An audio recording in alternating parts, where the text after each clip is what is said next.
Hello, it's me, Dr. Melly. Welcome in for another video. Today we're going to be reacting to some SCP Foundation. The SCP today is just going to be about anomalous diseases. So hopefully it's not too creepy. I'm wondering if the one we covered last time, the flesh that hates, since it's technically like a disease as far as I'm aware, I wonder if it's going to be covered here. So far, I don't know. But we'll see. As further ado, this is made by the Exploring series, so no Vulcan today, but Vulcan. Anyways, so hopefully next time we get a little bit more of him. I don't mind this one either, but as a further ado, let's get right into it. Alright, so today we should be able to get into this and get this done pretty quick. It is one of the shorter ones, so 20 minutes long. Then again, you know, SCP videos tend to be on the shorter side compared to some of the longer series I cover. Yeah, I'm talking about you hour and 20, hour and 30-minute longs. Those are great to react to, but my god, do I end up losing my voice by the end of the stuff? Yeah, anyways, besides that, let's get right into it. Let's get right into this. The meat, the lasagna about this. Anomalous diseases. The human body is a miraculous thing, capable of incredible feats of strength, dexterity, endurance, and agility. Despite this, humans can be brought to debilitation and death by the smallest of organisms. Yeah. Infectious agents are terrifying aspects of life, even in the real world, but in the SCP universe, they can be responsible for some truly horrific diseases. That's what we'll be looking at today: anomalous diseases cataloged and contained by the SCP Foundation. Some of the most well-known diseases won't be mentioned here, as I've covered them before, such as SCP-610, and I also won't be looking at any sort of mental contagions that only alter someone's way of thinking. Okay. First, I'd be remiss if I didn't include SCP-008, a complex prion with 100% infectiousness, 100% lethality, transmissible through exposed mucous membranes and bodily fluids. One of the earlier ones. That, of course, would be bad enough, but it's the symptoms of the disease that are really bad. Ah, what does it do? It begins with flu-like symptoms with a high fever leading into severe dementia. Then a coma about 20 hours after symptoms appear, leading to death. A period of cellular necrosis breaks out, That's with pretty surviving bad. tissue assuming its original function and becoming highly resilient. Red blood cells greatly increase their oxygen storage capacity, resulting in slower blood flow throughout the body and increased muscle endurance and strength. The nervous and muscular systems are otherwise unaffected, but the subject's metabolism may decrease to extremely low levels, allowing a subject to survive afterwards for over 10 years without nutrition. Whoa. Their high blood viscosity That's a long time. results in negligible blood flow from injuries, and their motor controls, behavioral mechanisms, and cognitive abilities are severely degraded. This leaves a subject capable of only basic physical activities, such as walking, crawling, grabbing, and biting. They will move towards anything the subject associates with living humans, and will attempt to consume any live humans they come into contact with.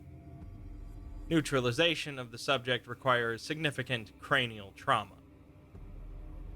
Yeah, okay, Zombie. so it's just a zombie virus. Yeah, but it's just a it's zombie. a classic SCP that really combines the scientific nature of the SCP Foundation with the anomalous horror of the SCP universe. It's not incredibly original, but it's no surprise at all that the Foundation has some samples of it kept in a lab somewhere. Well, I feel like even though the zombie trope is overplayed, in every universe where there's like this many problems and this many SCPs out there, right? I feel like there's gonna be something related to zombies. There has to be, you know? It'd be kind of a miss if it wasn't. I know it's overplayed and generic, but in a world where there's so much different contagions, you could be that complex and get other stuff out there. But I feel like we should also have the basic stuff in there as well, so that we have some, like, yeah, we covered the little basics of zombies, though they could have done a little bit more complex nuance on it. I also don't mind this. It's a pretty simple and go, you know? Pretty simple and go. Moving on to something a bit more original, though, with SCP-016, Ooh. a pathogen uncovered during a mining operation when a miner injured yes. himself while working in a deep coal seam. The Unknown pathogen was disease. able to spread and infect the rest of the workers over the next few days, as well as the CDC crisis team sent in to deal with the problem. When the Foundation came in, they terminated everyone infected except for the original worker, Whoa, and patient sealed the zero? mine shaft. Okay. What's the disease Symptoms of though? SCP-016 start by resembling the common cold, leading into a hemorrhagic fever 48 hours later as the infected begins to cough up aerosolized blood, which spreads the pathogen. After this, the subject starts to bleed profusely Ew. from every bodily orifice, Oh, and I their don't like blood pressure this. skyrockets, in Nope, some nope, nope. cases, No, no, involuntarily no. vomiting blood to distances of over 5 meters. Should the Nasty. subject actually manage to survive this stage, the pathogen will become dormant again, only to activate sometime in the next day to 2 years. Even more notable, if an infected subject undergoes a period of high stress, such as a life-threatening situation, the pathogen will instead begin rewriting the host's DNA and stimulate rapid cell division. This causes a host's body to rapidly mutate in a time span of 24 hours to 2 weeks, in a way that would help the host to survive the situation. Ironically, the rapid bodily changes often causes the host to die anyways. These transformations also alter the host's mentality, making them far more aggressive, possibly to hasten the I spread of the don't. virus. I don't fuck with it. Testing with some D-class infected with the pathogen and placed in life-threatening situations showed that the pathogen might differ in their responses to the same situation. The containment cells of 2 D-class were slowly filled with water over a 24-hour period after they were infected. 1 D-class's lungs mutated into gills, allowing it to survive for a further 2 weeks in the water, but they died after all the water was drained and they asphyxiated. Mm. The pathogen in the other D-class caused its host's muscles to rapidly grow and the bones of his knuckles to expand. The D-class attempted to escape by punching through the reinforced steel cell door, but failed to do so and drowned. The cell of a third D-class was also filled slowly with water, but this D-class had a background in chemical engineering. During the crisis, the pathogen caused the subject to grow an unusual organ on his chest, consisting of a chamber and 2 separate tubes. The organ took in water and swelled in size, and since it seemed that the organ was going to function as some sort of explosive, the D-class was terminated by gunshot. You're a little too smart, my Another guy. D-class was infected and told to concentrate on growing Oh. wings, with no stress applied, but nothing happened and the subject died of exsanguination. A 5th D-class was also told to concentrate on growing wings, but was placed in an acrylic box above a mine shaft, and was told the box would drop after a timer went off. The pathogen mutated the D-class's body, but instead of growing wings, he grew a tentacle-like organ on his wrist that extruded a silk-like substance, and used it to secure the box to the cable. The D-class died when the timer hit 0 and a bomb was detonated. Not quite as ostentatious, but still terrifying, is SCP-020, Is that a spots? fungal organism that somehow Fungal. is Okay. invisible to direct observation, Oh. only visible through photographic or video surveillance. I see. I The see. fungi spread rapidly, and when rooted in someone's home, will begin to produce spores that affect the humans living in the home. Infected subjects will increase the heat and humidity of the home to make it more suitable for fungal growth, and they will also become more sociable, often inviting people into their home to spread the fungus. Yes. Extrovert. Eventually, the growth of the organism will reach a point where the health of humans inside of the home rapidly deteriorates, leading to death. The fungi, of course, still reside in the corpses, unseen to emergency responders and other healthcare officials, leading to further spread. SCP-020 was first discovered in a hospital by an undercover agent who noticed dramatic personality changes in the personnel. Further investigation revealed that a majority of the town was infected, leading the Foundation to incinerate the entire town. Damn. Not every anomalous disease The features... fact. Oh shit. Oh, okay, there you go. I thought I didn't sit in time. I said the fact that the SAP Foundation has the power to just. Yeah, there is no such thing as an ethics community committee, is there? They're like, oh yeah, infection everywhere. Yeah, let's just burn it all. Nobody's gonna say anything. Nope. Nope. No problems. Just flame and arson. But anyways, besides that little, yeah, it's kind of crazy to have that power. It's I mean, I guess they're like one of the strongest organizations that exist for humans, so it's not surprising. It's not surprising at all. An insidious and slow degradation towards death, of course. SCP-081 is a virus spread through intercourse, exposure to Damn. infected blood, and through rats, who act as passive carriers. Okay. There is a 1-week incubation phase before initial symptoms commence, starting only with the subject feeling slightly tired for a week. In the next week, subjects will begin to experience hot flashes and an increased appetite, followed by a period of extreme polyphagia. The infected will do anything in their power to obtain food or anything that's edible, as their metabolism slows down significantly, leading to rapid weight gain. This continues until a subject possesses 55% body fat, at which point their urge to eat will stop, but their hot flashes will increase in frequency. Soon afterwards, their body will go through an extremely violent version of widespread cell lysis, as their body incinerates itself using fat as a fuel source, resulting in what is commonly called spontaneous human combustion. It's believed that SCP-081 has existed since the 10th century, but because of widespread poverty and malnutrition in many European countries at the time, most cases didn't proceed to the 4th stage. Conversely, due to the obesity epidemic in the US currently, it's theorized that a wide-scale breakout of the virus would be disastrous. I see. Mosquitoes are one of the most notorious. Oh god, I don't want to think about that. No. I was gonna say that one's pretty cool. So you're basically turning yourself into a living Molotov cocktail, pretty much. You know, you're giving yourself the oil. You're giving yourself the sorry, you're giving yourself the oil, and then you're gonna ignite yourself eventually later, pretty much. Reminds me of the SpongeBob meme. You got a bomb strapped to my point. And he just blows up. Anyways, let's keep moving. All right, that was very interesting. So far, the one I liked the most, but hate as well, was that one where the mutating flesh one that we saw with the entire experiment under with a slowly filling. You know, I wouldn't call it a tank, but they were using it as a tank. You know, that one's the interesting one. Vectors for spreading harmful diseases, from yellow fever to malaria. SCP-149. I know we're exploring this, but I was gonna say it reminds me of the Resident Evil virus, kind of in a way. Not the T virus. I forgot what the other one's called. The V virus. I don't remember. Comments, let me know. It's a specific breed of mosquito that carries a strain of retrovirus, which mutates human cells into fertilized mosquito eggs.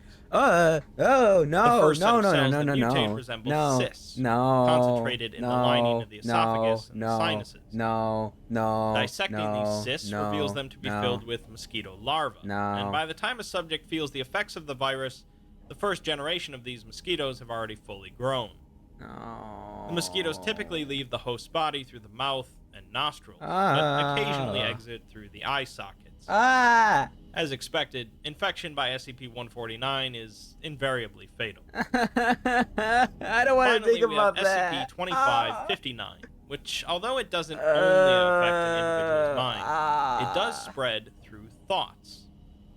Basically, if someone believes that they have been infected by SCP-2559, they will become infected. There is no other known way of spreading the virus.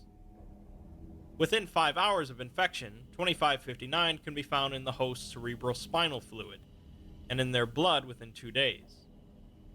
Symptoms of the virus vary wildly, but commonly include increased intracranial pressure, leading to tunnel vision, convulsions, mental disability, strokes, and death.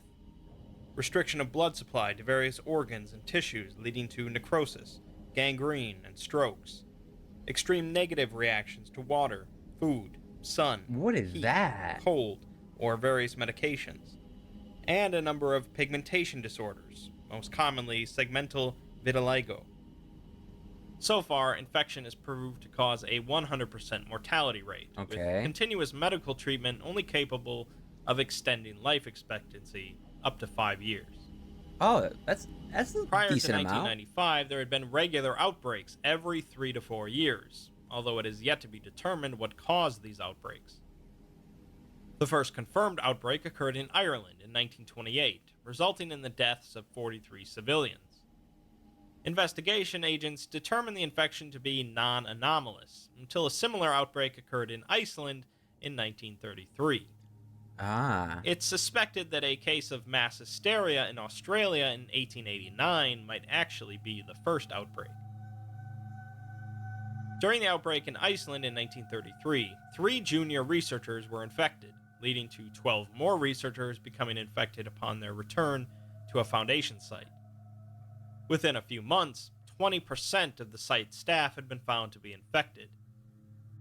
A few months after this, the radio control room of the site began to broadcast an unauthorized message filled with spelling mistakes, in which the sender instructs personnel to repeat the phrase mendacium non verum. 2 minutes later, security apprehended a senior researcher in the radio control room who had learned that the virus spreads through thought. He believed that he could save the lives of uninfected personnel by convincing them that they were memetically inoculated. The phrase mendacium non verum was revealed by the researcher to be just a placebo. Yeah. That's As it smart. turns out, he was right, and the memetic inoculation saved the lives of almost 200 researchers, Yeah. resulting in his promotion to co-director of a Foundation site. Wow. Smart. That's hella smart. Just make people that, oh my god, you're 100%. Wow. Wow. You are gold star to you, sir. You figured it out and you played the most smartest card you could ever play. Oh wow. Wow. Props to you, my guy. We're told that years later, the Foundation learned that placebo memetic inoculation does more harm than good, Never and the mind. researcher is now classified as an SCP. Things continued as normal for years after the original discovery, Damn. with So much contained for my regular hype. outbreaks until 1995. On December 25th, 1995, every contained instance of 2559 infected died, the majority of them from major hydrocephalic strokes. The next day, an unscheduled outbreak occurs in Taiwan, with 153 civilian casualties and 30 survivors contained by the Foundation. In 2013, an infected junior researcher in a medically induced coma was found to have developed an unusual pattern of pigmentation on the back of his left hand. As a result of a stroke, he suffers from aphasia, which affects his ability to speak, but he is brought out of the coma to discuss the pigmentation. He reveals that the markings on his hand are identical to a diagram in a book of palmistry that he used to read every morning. The junior researcher suffered a fatal cardiac arrest shortly after, Ah. and 12 other contained instances were found to have unusual skin patterns matching the patterns of their hospital gowns. That same year, a breakout occurred in a town in Connecticut, which went unnoticed for almost a month due to unusually subtle initial symptoms. Nah, bro, ain't nothing important happening in Connecticut. We know that. Ain't nothing. Nothing of relevance happens in Connecticut. I have never heard of Connecticut. I have heard of it, but like I'm just saying, ain't nobody heard anything happening in Connecticut. This is fake. There is no disease in Connecticut. There is no Connecticut. Most citizens believed it to just be a common cold, until the town doctor contacted the CDC about a highly infectious illness in the town with severely sudden onset of fatal symptoms. The Foundation swooped in and were given an interview afterwards between Dr. Quayle and Private Barnes of the responding MTF. Part of the MTF landed their helicopter in the town square and began to sweep through the town, finding it initially empty. They put on hazmat suits, as the chief medical officer told them it was only a precautionary measure to be better safe than sorry. They found a number of dead bodies with swollen necks from Oh, goiter. that does not. After breaking into Oh, homes, they did that's find not some live look good. subjects, but they found plenty of places trashed, with food all over the kitchens and paper covering the floors. They heard a big commotion coming from the library, and a few members of the MTF went to investigate. They found around 300 infected civilians inside the library, fighting each other over the books. Those that got their hands on the books were eating them by ripping out pages and shoving them in their mouths. The MTF was told that the infection doesn't affect behavior, making it especially confusing. The activity seemed to be centered around a big pile of books, with a large, infected man fighting off anyone who came near. The MTF began working to restrain and remove most of the infected individuals, but everything went wrong when one of the team told the mob that there were more books outside, causing a stampede. Barnes was left alone to deal with the remaining infected inside the library, corralling the rest outside until only the large man is left. I Barnes see. managed to tranquilize the man, but sprained his wrist in the process. Afterwards, he found a young woman underneath the pile of books, who started screaming and attacking him after seeing the large man on the ground.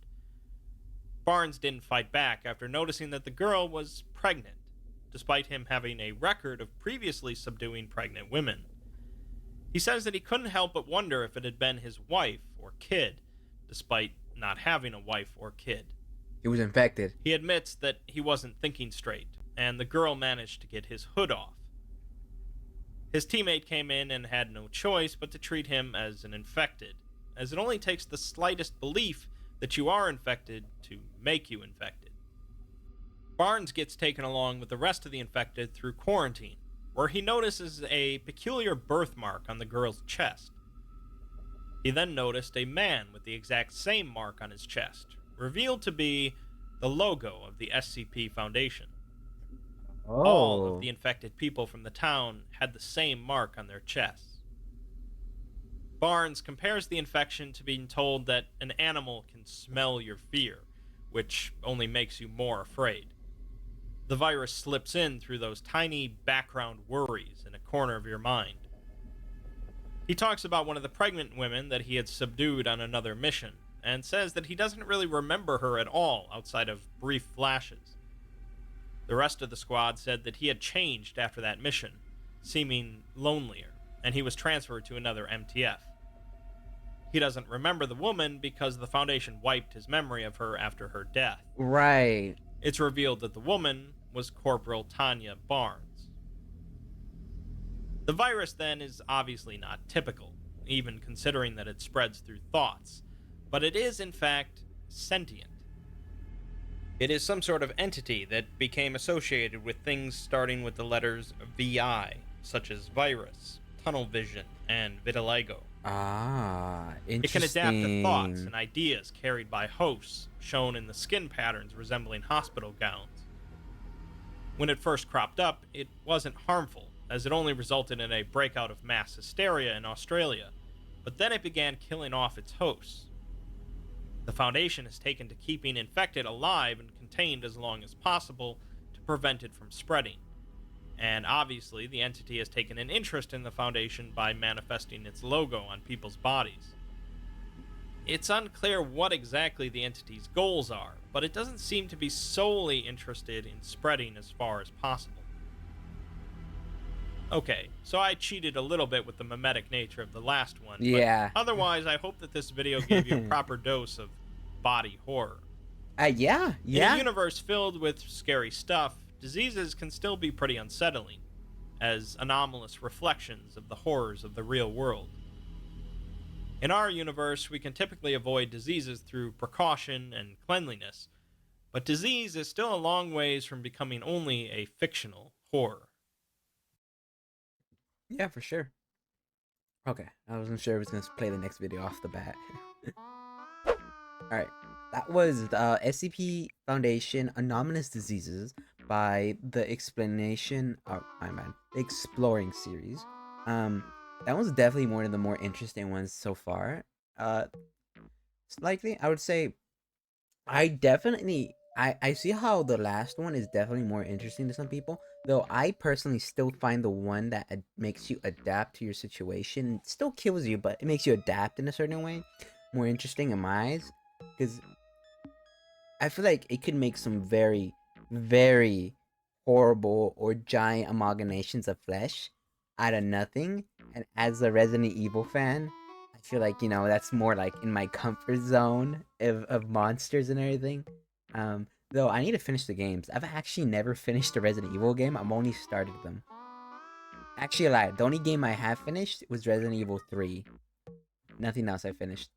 I've only started and dropped it because I don't know why. I just never have the time to finish.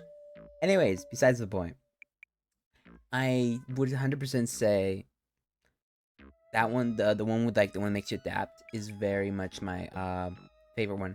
My least favorite one, I guess, would be the one with the coal mine, cause just I don't like to throw up and everything and the bloody though. And then the most, I mean, I'd say the most thought in and the most complicated one is definitely that, thought contagion one, which I would find interesting. I wonder if they explained everything or if there is more to find out and like a whole series on it that is written down besides what we've been told. If there is, do let me know in the comments. I will be looking into it. If there is, let me know.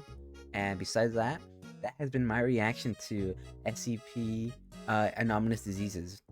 Hope you find this video entertaining. Don't forget, I do stream on Twitch. I'm gonna be plugging it in because I am trying to grow. I stream Mondays, Wednesdays, and Saturdays, 7 a.m. to 10 a.m. PSTs. Besides that,